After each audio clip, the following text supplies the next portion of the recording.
லோனுன்றது வந்துட்டு ஒரு moral support. சரி, யார் யாரெல்லாம் வாங்கலாம்? 1ஆந்தேதி வாங்குங்க, நீங்கள் சக்ஸஸ் பண்ணிடுவீங்க.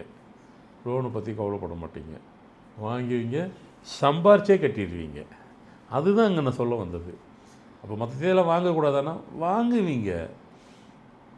வேறு எதனாலும் சம்பாரித்து வச்சுருந்த காசை தூக்கி இதில் விட்டுருவீங்க, லோனில் அதாவது இது என்ன அர்த்தம்னா, இப்போ 8-17-26 கூட நீங்கள் வேறு எதுலன்னா சம்பாரிச்சிருப்பீங்க. லோன் இல்லாமல் சம்பாரித்த காசு லோன் வாங்கி இந்த காசு அதில் போயிடுச்சு. அதுக்கு அர்த்தம் அதுதான். 3ஆந்தேதிக்கும் அதே அர்த்தம், 9ஆந்தேதிக்கும் அதே அர்த்தம்.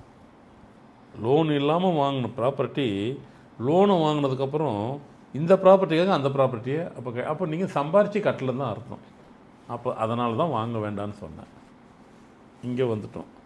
1ஆந்தேதி லோனை வாங்கி சம்பாரித்து லோனை கட்டுவீங்க. 2-11-20 சம்பாரித்து லோன் கட்டுவீங்க. நீங்களாம் லோன் வாங்குங்க. 4 கவலையே பட மாட்டீங்க. லோன் வாங்குவீங்க, லோனை அடைப்பீங்க, லோனை கட்டுவீங்க, திருப்பி வாங்குவீங்க, நிறைய வாங்குவீங்க, நிறையும் கட்டுவீங்க, கவலையே பட மாட்டீங்க. 6 நீங்களும் வாங்குங்க, சம்பாரிச்சே கட்டிடுவீங்க. 7 நீங்களும் வாங்குங்க, நீங்களும் சம்பாரிச்சே கட்டிடுவீங்க.